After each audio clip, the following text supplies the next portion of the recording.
사랑하는 형제자매 여러분, 그리고 진리를 찾는 모든 분들께 주님의 이름으로 문안드립니다. 오늘 우리는 성경의 마지막 책, 요한계시록의 깊은 예언 속으로 함께 여행을 떠나고자 합니다. 이 여정을 시작하기에 앞서 만약 오늘 나누는 말씀이 여러분의 마음에 울림을 준다면 좋아요와 구독으로 저희와 함께 해주시길 부탁드립니다. 여러분의 작은 참여는 단순히 숫자를 늘리는 것을 넘어 어두운 세상에 빛의 메시지를 전파하는 귀한 사역에 동참하는 것입니다. 이 귀한 사역에 함께 하시는 모든 분들의 삶에 하나님의 크신 은혜와 평강이 넘치시기를 간절히 기도합니다. 성경은 단순한 종교 서적이 아니라 인류의 역사를 꿰뚫는 하나님의 예언서입니다. 세상의 그 누구라도 어디에 있든지 이 지식에 반응하여 하나님을 알고자 하는 갈망을 품는다면 하나님께서는 하늘과 땅을 움직여서라도 그에게 구원의 메시지를 전하십니다. 오늘 우리가 함께 살펴볼 요한계시록은 인류 역사의 마지막 7년에 관한 놀라운 기록입니다.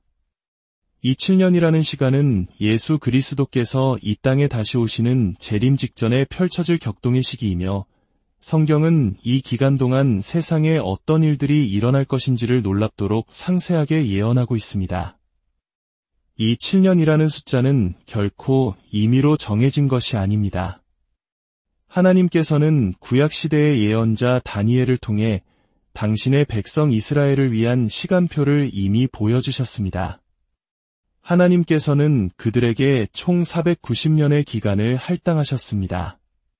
그리고 놀랍게도 정확히 483년이 지나는 시점에 그 예언의 시계가 잠시 멈출 것이라고 예언하셨습니다. 마지막 7년을 남겨둔 채 말이죠.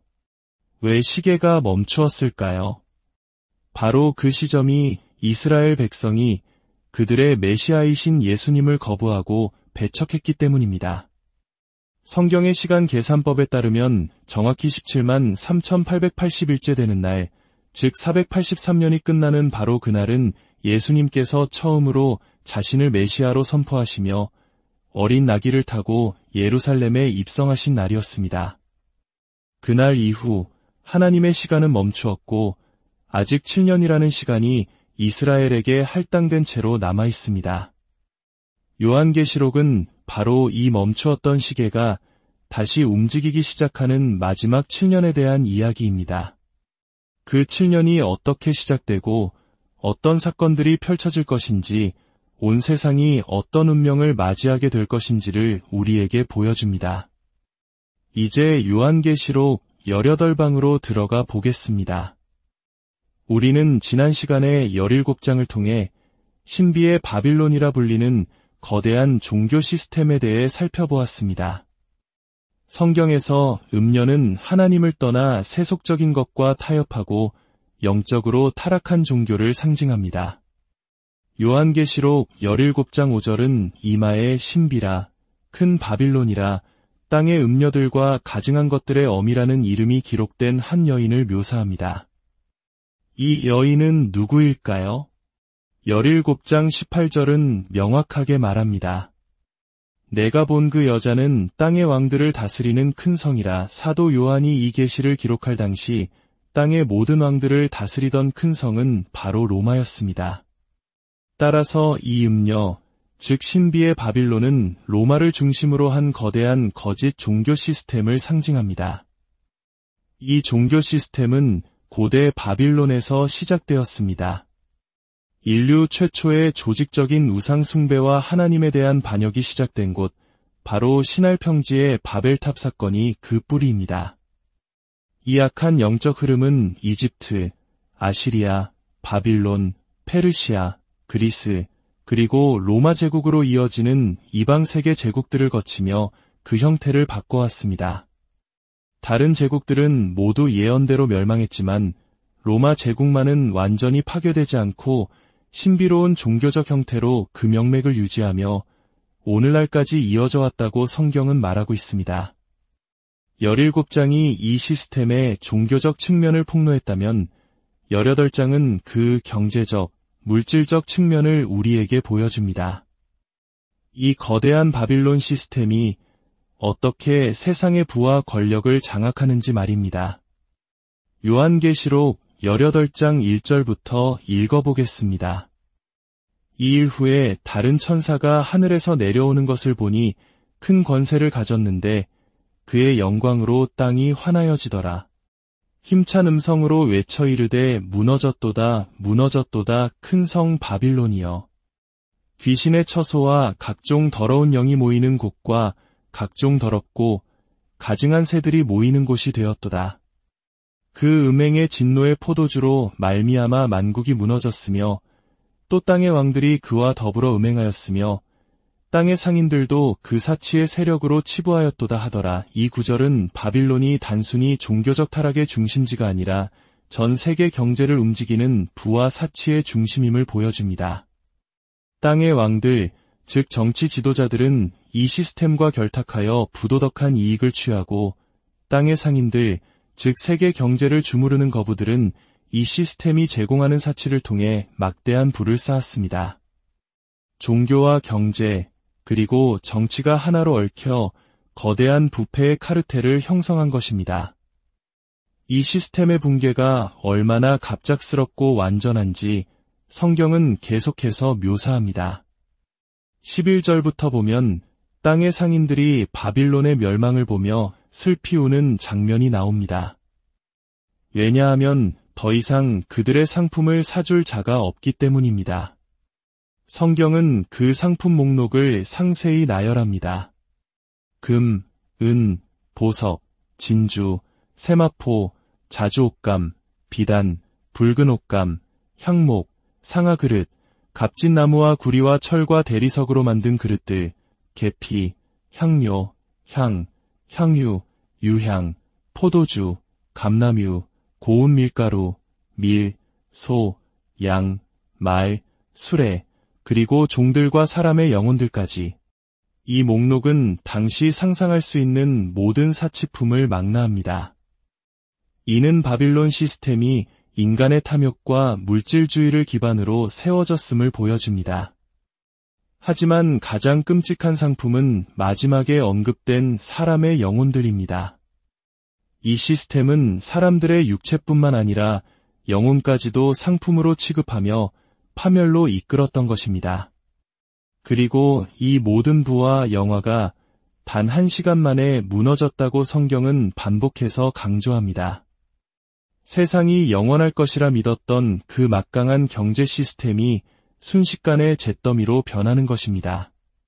선장들과 선원들, 바다에서 일하는 모든 자들이 멀리 서서 그 불타는 연기를 보며 외칩니다. 이 큰 성과 같은 성이 어디 있느냐 하며 머리에 티끌을 뿌리고 울며 애통해합니다. 오늘날 우리가 살고 있는 세상을 한번 보십시오. 전 세계가 하나의 경제 시스템으로 묶여 있고 물질적 풍요와 쾌락을 최고의 가치로 여기며 달려가고 있습니다. 이 성경의 경고가 마치 오늘날의 신문 기사처럼 생생하게 들리지 않으십니까? 많은 성경 예언학자들은 이 마지막 때의 바빌론 시스템, 즉 부활한 로마 제국이 오늘날의 유럽연합의 형태로 나타날 것이라고 해석합니다. 다니엘서의 예언은 옛 로마 제국의 영토에서 10개의 국가가 연합하여 등장할 것을 예고했는데 실제로 유럽연합의 핵심 회원국들이 바로 그 지역에 속해 있습니다. 그리고 이 정치, 경제적 연합체는 마지막 때에 등장할 적그리스도가 전 세계를 장악하는 권력 기반이 될 것이라고 성경은 경고합니다. 이 모든 것을 가능하게 하는 배후에는 바로 신비의 바빌론이라 불리는 거대한 거짓 종교 세력이 자리하고 있습니다. 하지만 하나님께서는 우리에게 소망의 메시지를 주십니다. 18장 4절입니다. 또 내가 들으니 하늘로부터 다른 음성이 나서 이르되 내 백성아 거기서 나와 그의 죄에 참여하지 말고 그가 받을 재앙들을 받지 말라. 하나님께서는 이 악한 시스템을 심판하시는 것이지 그 안에 속아 살아가는 모든 사람을 정죄하시는 것이 아닙니다. 오히려 사랑하는 당신의 백성을 향해 그 죄악된 곳에서 나오라고 간절히 외치고 계십니다. 세상의 거짓된 풍요와 쾌락의 마음을 빼앗기지 말고 오직 진리이신 하나님께로 돌아오라는 사랑의 부르심입니다. 하나님께서 바빌론을 심판하시는 가장 중요한 이유 중 하나는 그들이 스스로 교만하여 나는 여왕으로 앉은 자여 과부가 아니라 결단코 애통함을 당하지 아니하리라 말했기 때문이며, 또한 그들이 하나님의 참된 백성들, 즉 성도들을 핍박했기 때문입니다. 20절은 이렇게 외칩니다. 하늘과 성도들과 사도들과 선지자들아, 그로 말미암아 즐거워하라. 하나님이 너희를 위하여 그에게 심판을 행하셨음이라. 사랑하는 여러분, 지금 우리는 역사의 중대한 전환점에 서 있습니다. 성경의 예언들이 우리 눈앞에서 놀라운 속도로 성취되고 있습니다. 세상 사람들도 무언가 큰 변화가 다가오고 있음을 직감하며 불안해하고 있습니다. 어쩌면 지금이 교회의 문턱을 넘지 않던 이들에게, 성경을 한 번도 펴보지 않았던 이들에게 복음을 전할 수 있는 마지막 기회일지도 모릅니다. 이 혼란과 불안 속에서 우리의 유일한 희망은 무엇일까요? 바로 예수 그리스도이십니다. 세상의 모든 부와 권력이 한순간에 무너져도 영원히 변치 않는 반석이 되시는 분입니다. 지금이야말로 진정한 혁명가이신 예수 그리스도를 당신의 구주로 영접하고 세상을 변화시키는 그분의 능력에 동참해야 할 때입니다. 오늘 이 말씀을 듣는 모든 분들의 마음에 하나님의 평강이 가득하기를 기도합니다. 세상이 주는 일시적인 만족이 아니라 하늘로부터 오는 영원한 생명과 기쁨을 누리시기를 소망합니다. 주님의 이름으로 여러분 모두를 축복합니다.